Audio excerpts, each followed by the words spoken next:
Assalamualaikum warahmatullahi wabarakatuh.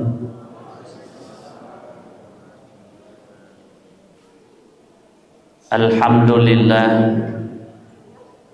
thumma alhamdulillah. Alhamdulillahilladzi ja'ala ramadana sayyidash syuhur wa unzila fihi al-Qur'an hudan linnasi wa bayyinatin minal huda wal furqan. Wassalatu wassalamu ala asyrafil anam Sayyidina Muhammadin wa ala alihi wa sahbihil kiram. Segenap pengurus dan panitia amalia Ramadan beserta seluruh jamaah Masjid Al-Kautsar Citralen Talasak City yang saya muliakan karena Allah. Ini bukan kebetulan, karena ditakdirkan oleh Allah di malam ke-18 saya pertama kalinya masuk di masjid ini, dan begitu tampak dari luar langsung teringat juga Citraleng yang ada di Tun Abdul Razak, yang insya Allah besok subuh saya ceramah di situ. Ya, jadi malam ini rupanya Citraleng itu menjadi destinasi saya, tugas saya ditakdirkan malam ini. Bapak Ibu hadirin yang dimuliakan Allah Subhanahu wa taala, malam ini tentu kita sadari semua kita berada di malam ke-18. Praktis perjalanan Ramadan ini sedang kita turun dan menuju satu halte perjalanan yang disebut dengan satu Syawal. Iya.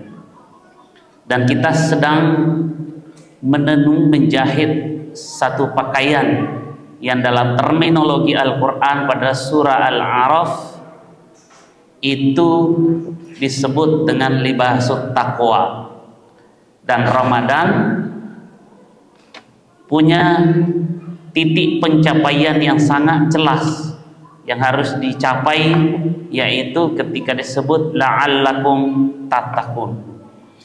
Dua ayat ini kita coba sinkronkan antara surah Al-A'raf ayat 26 dan suratul Baqarah ayat 183. Kalau kita mau hubungkan ini, Bapak Ibu sekalian, ini anak-anak yang membawa buku amalia Ramadan, lebih saya sampaikan saja supaya Anda bertanya lagi. Biasanya judulnya apa, Ustaz? Iya, sebentar. Jadi nanti diisi saja. Saya katakan ada dua hal yang saya sampaikan. Pertama itu libasut taqwa sebagai syarat untuk meraih Lailatul Qadar. Ya.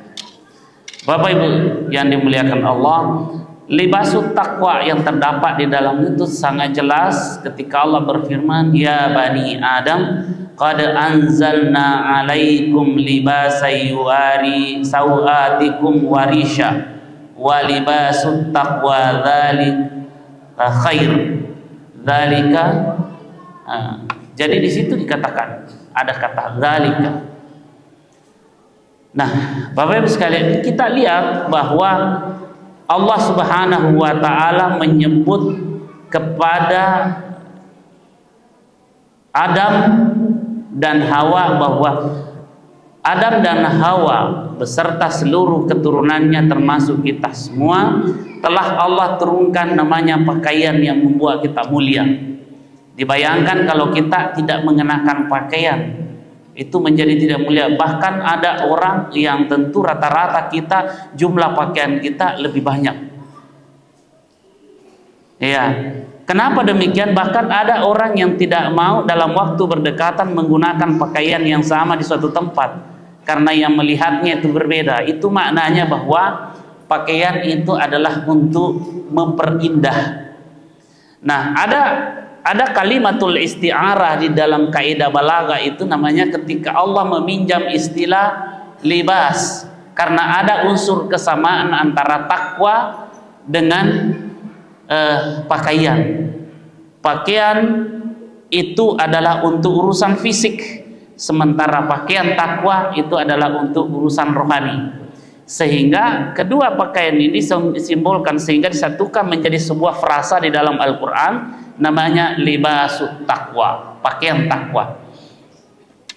Tapi sebelum kita sampai ke situ, kita diibaratkan seperti sedang menenun, sedang menjahit, memesan pakaian takwa untuk kita bawa kepada satu Syawal dan seterusnya. Tapi kata la'allah, kalau kita lihat dari segi kaidah bahasa, la'allah itu bisa terjadi, bisa tidak. Artinya orang berpuasa itu ada yang berhasil meraih ketakwaan, ada juga yang gagal meraih ketakwaan. Dan yang berhasil meraih ketakwaan inilah yang akan mendapatkan yang disebut dengan libasut taqwa. Sementara orang yang gagal untuk meraih itu yang disebut Nabi sallallahu alaihi wasallam, kam min shaimin laisa lahu jazaa'un min siyamihi illal ju' wal 'atash. Ada juga beberapa orang katanya yang berpuasa tapi dia tidak mendapatkan impact, tidak mendapatkan reward, tidak dapatkan apa-apa dari ibadah puasanya itu kecuali haus saja dan dahaga. Kenapa? Karena dia tidak sedang menjahit pakaian itu, yaitu tetap seperti biasa di bulan Ramadan, kebiasaan buruk terbawa, sering gossiping orang, sering menjelek-jelekin orang, sering memfitnah orang, sering membuli dan seterusnya, atau membuka aib orang lain, itu masih tetap jalan, bohong tetap jalan dan seterusnya, fitnah tetap lancar, ucapan apa dan semua tidak terkendali. Karena itu diibaratkan dia tidak sedang mempersiapkan pakaiannya untuk masuk takwa itu. Sehingga itulah yang dimaksud Nabi, kalau begitu saja kan dia hanya memindahkan jadwal makannya saja. Yang biasanya makan siang dipindahkan ke waktu maghrib. Itu saja. Tapi tidak ada perilaku-perilaku sementara Nabi mengatakan as-siyamu junnah. Puasa itu laksana perisai yang bisa menghalau kejahatan masuk mengenai dirinya. Nah, itu sebabnya ketika berpuasa itu sudah seharusnya kita sebenarnya titik startnya itu pada waktu sahur. Titik startnya pada waktu sahur. Di situ yang biasanya kita kan gini. Puasa, niat puasa, jadi dia bangun makan sahur, santap sahur, niat puasa besok. Santap sahurnya cuma fisik, ambil nasi, ambil lauk dan seterusnya, kue, minum kopi dan seterusnya, itu sahur fisik. Tapi ada yang disebutkan dalam Al-Quran yang orang tidak banyak menyadari itu. Ketika Al-Quran mengatakan wabil ashari hum yastaghfirun, di waktu sahur itu mereka senantiasa beristighfar. Di situ wal mustaghfirina bil ashar, mereka senantiasa beristighfar di waktu-waktu sahur. Sahurnya rohani itu adalah istighfar. Karena itu ketika kita bangun fisik ini, tapi pada waktu yang bersamaan juga rohani kita dihidupkan, yakni dengan istighfar. Ini yang kedua, kita masuk di masjid ini mungkin sama saja kita duduk, tapi mungkin kita ada yang berbeda. Tapi ini masalah rahasia kita dengan Allah. Saya tidak tahu, yang lain pun tidak saling mengetahui. Kita datang ke tempat ini mungkin berbeda niat kita. Kita masuk niatnya untuk salat isya, niatnya untuk salat tarawih, itu ya.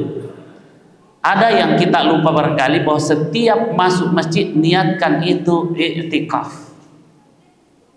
Ini yang i'tikaf. Dan setiap memasuki masjid, ketika kita keluar ya i'tikaf kita berhenti. Tapi ketika kita sudah niatkan, kita mendapatkan pahala berdiam di masjid, duduk di masjid, mendengar di sini, itu bukan cuma pahala mendengar ceramah, tapi di situ ada jalan namanya pahala i'tikaf. Tapi itu harus diniatkan. Sama dengan makan sahur. Ya dia dapat pahala dari segi itu, tapi ada istilah di dalam rohaninya itu tidak ikut. Sama dengan ini, kita niatkan, ada yang kadang-kadang bagian-bagian. Inilah cara mempersiapkan diri kita menyambut Lailatul Qadar dengan itu. Nah, ketika itu Lailatul Qadar, pertanyaannya kapan terjadi Lailatul Qadar? Saya masuk pada sub ini. Kapan terjadi Lailatul Qadar? Itu banyak sekali penjelasan tentang ini, tapi yang berani memastikan dan menentukan, tidak ada yang kemudian ujung-ujung dari pendapat itu semua kalau tawadu akhirnya mengatakan wallahu a'lam bissawab. Ujung-ujungnya hanya Allah. Itu berarti mengakui misteri kapan terjadinya Lailatul Qadar. Pendapat pertama yang mengatakan itu dari riwayat Aisyah radhiyallahu taala anha, ketika dia mendengarkan Rasulullah mengatakan, bangunlah wahai Aisyah dan carilah Lailatul Qadar pada malam ganjil di 10 terakhir Ramadan. Iya. Jadi justru di bagian-bagian terakhir itu Rasulullah mengurangi tidurnya, keluarganya dibangunkan. Itu cara menyambut hadirnya Lailatul Qadar. Yang kedua adalah bahwa pendapat yang mengatakan terjadi pada malam ganjil, yaitu khususnya di malam ke-27. Pertanyaannya, jika kita ini umat Islam berbeda mengawali puasa, ada yang sudah misalnya, ini kebetulan alhamdulillah tahun ini bersamaan jadi tidak ada masalah. Tapi kalau misalnya berbeda, ada yang sudah malam ke-17, ada yang malam ke-18, pertanyaannya yang mana yang menjadi patokan untuk turunnya Lailatul Qadar di situ? Di sini masalahnya misteri. Iya. Jadi yang mengatakan malam ke-27 itu adalah seperti pendapat Ibnu Abbas, sepupu Nabi sallallahu alaihi wasallam, yang juga seorang mufassir dengan tafsirnya yang sangat terkenal, yaitu tafsir Ibnu Abbas. Dan yang kedua ada Ubay bin Ka'ab, dia mengatakan itu. Tetapi ujung-ujung saya membaca kemudian riwayat yang dikutipnya, beliau juga akhirnya mengatakan wallahu a'lam bissawab. Kemudian pendapat yang ketiga yang mengatakan itu setiap tahun berpindah-pindah. Nah, di situ pendapat yang ketiga mengatakan setiap tahun berpindah-pindah.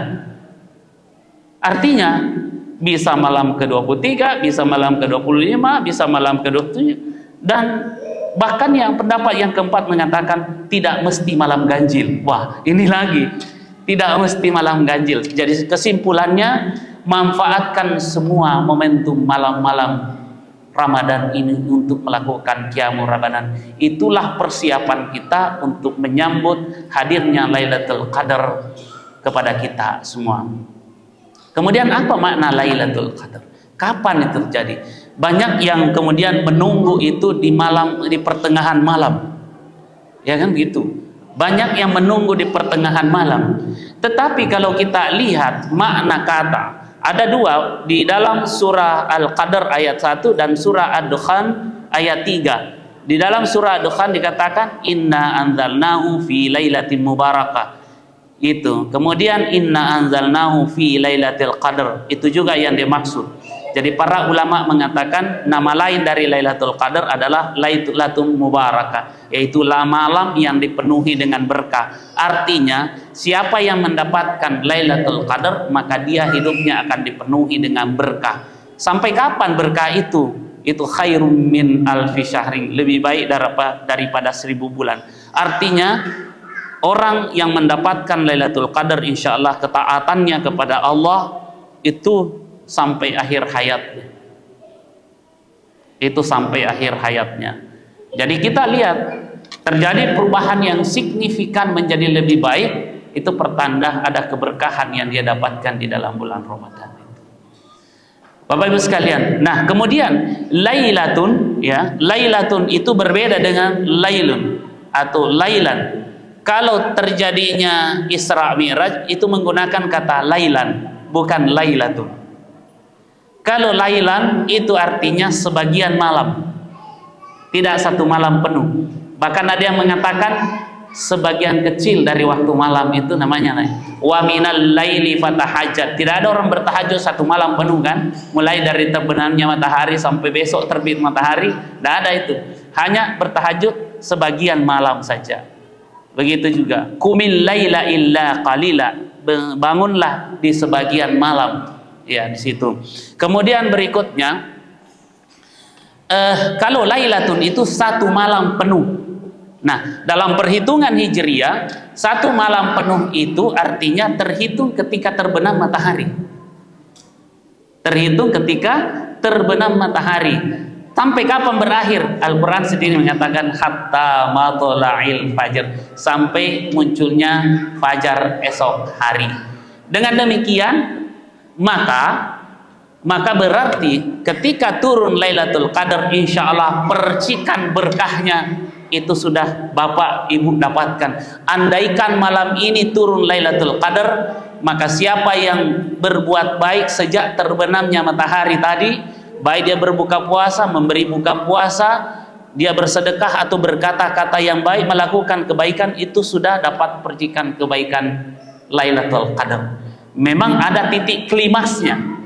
Ulama lebih banyak berpendapat bahwa klimaks dari Lailatul Qadar itu adalah pada sepertiga akhir malam itu. Tetapi bukan berarti yang bertaraweh. Insya Allah kalau malam ini misalnya kebetulan di malam ke-18, karena ada pendapat mengatakan berpindah-pindah dan tidak mesti juga mengatakan malam ganjil, siapa tahu, ya namanya juga kita tidak lebih tahu, Allah yang lebih mengetahui. Kemudian kalau itu yang katakan, ini kan berbeda, ini waktu siang di Amerika kan, waktu apa sekarang di Amerika, jam berapa di Amerika sekarang? Ini berarti kalau turun ini belum turun di sana kalau malam. Bahkan ada pendapat kelima mengatakan tidak mesti malam. Wah, ini lebih ekstrim lagi. Tapi saya mengatakan malam lah, karena di situ dikatakan lailah, malam. Tetapi waktu malam kita itu berbeda dengan Saudi. Saudi dengan kita kan selisih 5 jam ya. Iya. Saya waktu kemarin jadi petugas di sana, kita mau mengajar, mahasiswa di sini belum bangun, dan sebaliknya mereka sudah siap, kita belum bangun, belum salat, ya, dan seterusnya.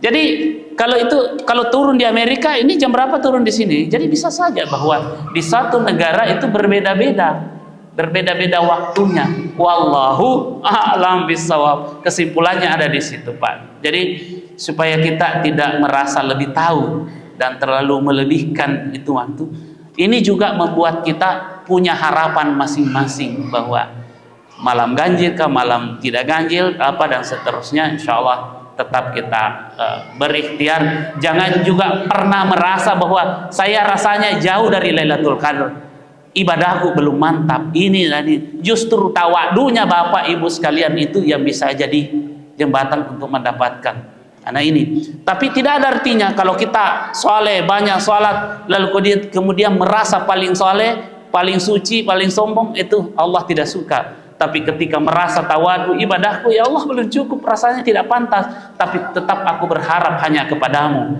karena hanya Engkau yang bisa memberi, itu bisa jadi jalan. Karena ibadah kita esensinya adalah untuk merontokkan kesombongan itu sedikit lagi. Nah, sekarang saya katakan bahwa para malaikat yang turun pada malam itu, di situ dikatakan tanazzalul malaikah warruhu fiha. Para malaikat dari langit itu pada turun atas perintah Allah untuk berbagai urusan. Jadi kalau turun hari ini, mungkin yang terlihat ini manusia, tapi yang tidak terlihat ini lebih sesak, ini lebih banyak, terutama di waktu subuh, karena mereka berdesakan semua. Itu di waktu subuh terutama, sedangkan bukan terjadi di malam Lailatul Qadar, itu jumlah malaikat 2 kali lipat dari waktu yang biasanya. Cuma kita tidak melihatnya. Yang bisa melihat itu bukan mata kepala, tapi keyakinan kita yang bisa meyakini bahwa seperti dalam hadis-hadis disebutkan bahwa para malaikat di waktu subuh itu, baik yang bertugas di siang hari maupun yang bertugas di malam hari, semua pada salat subuh. Dan itulah yang membuat salat subuh begitu sangat istimewa. Sehingga dalam hadis sahih Muslim dikatakan, in kana ta'minuhu ta'minal malaika ghufira lahu ma taqaddama min zambi. Kalau aminnya, ya, idza qala al-imamu ghairil maghdubi alaihim waladdallin, kalau imam sudah membaca ghairil maghdubi alaihim waladdallin, faqulu amin, maka katakanlah amin. In kana ta'minul malaika ghufira lahu ma taqaddama min dzambi. Kalau bersamaan aminnya para malaikat yang ikut salat bersamaan dengan kita, bersamaan amin kita, maka dipastikan di situ ghufira lahu ma taqaddama min dzambi. Seluruh dosa-dosa kita telah diampuni yang telah lalu. Nah, syarat untuk mendapatkan pakaian takwa itu adalah orang yang telah diampuni dosanya. Karena itu Rasulullah mengatakan, bukanlah orang yang beridul fitri nanti itu kalau dia hanya memakai pakaian yang baru, tapi pakaian baru dalam hadis itu dikatakan pakaian fisik. Lalu Nabi menyambung hadis itu, tapi yang dimaksud dengan beridul fitri hakikatnya adalah mereka yang iman dan takwanya makin meningkat. Oleh karena itu Bapak sekalian, semoga kita termasuk orang yang dirahmati, diampuni, dan kemudian kita dikaruniai ketakwaan. Ciri orang bertakwa bukan sama dengan yang lain sebetulnya. Dalam hidupnya ada juga masalah. Orang tidak bertakwa dalam hidupnya ada juga masalah. Tetapi orang yang bertakwa insya Allah setiap masalah yang dihadapi Allah pun mengirim solusinya. Sehingga dikatakan may yattaqillaha yaj'al lahu makhraja. Siapa yang bertakwa kepada Allah, maka Allah memberikan jalan keluar dalam berbagai masalah yang itu.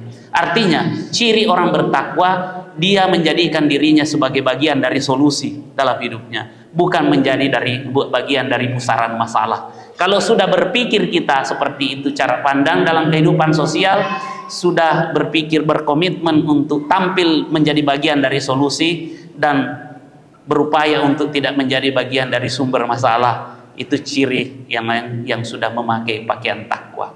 Ucapannya terkontrol. Tetapi akarnya kata Nabi, at-taqwa hahuna. Takwa sesungguhnya itu ada di sini, sambil Nabi menunjuk dadanya. Oleh karena itu kembali lagi rohani kita yang harus menjadi cantolan dari takwa itu tadi. Bapak Ibu sekalian, ini saya kira yang sempat saya sampaikan dengan memohon semoga Allah Subhanahu wa taala ngaruniai kita keberkahan. Kalaupun ini Ramadan yang terakhir bagi kita, jadikan ya Allah sebagai Ramadan yang terbaik bagi kita, bagi kami semuanya. Tapi kalau Engkau masih mengizinkan kami untuk bertemu dengan Ramadan berikutnya, beri ketambahan iman dan takwa agar kami bisa berjumpa denganmu. Saya kira ini harapan. Hadanallahu ayyakum. Wassalamualaikum warahmatullahi wabarakatuh.